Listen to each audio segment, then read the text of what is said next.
ولا نخاف في قولة الحق لومة لائم. لا خايفين من المجتمع الدولي وبتقولوا لنا منظمات ومش عارف ايش وان راهم بيراقبونا وان احنا مش عارف. ندعمه في القضية الفلسطينية وندعمه في المقاومة، ولا بالنسبة عن نفسي أنا مانيش متردد فيها نهائيا. ندعمه في المقاومة، يتابع المجتمع الدولي سفرات مش عارف ايش.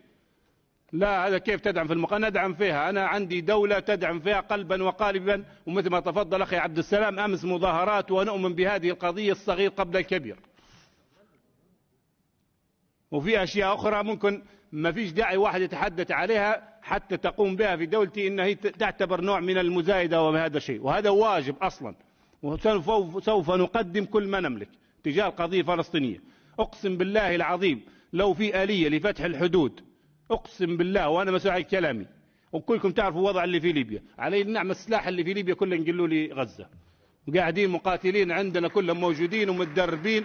لو في آلية لفتح الحدود وأنا مسؤول عن كلامي، وتواصلوا معنا الشباب تعتبروهم قوات أمنية كتائب لم تستقر ليبيا حاليا في الوضع اللي هي فيه، لو في آلية لفتح الحدود سوف نقاتل في غزة ونقاتل مع أخوتنا في فلسطين.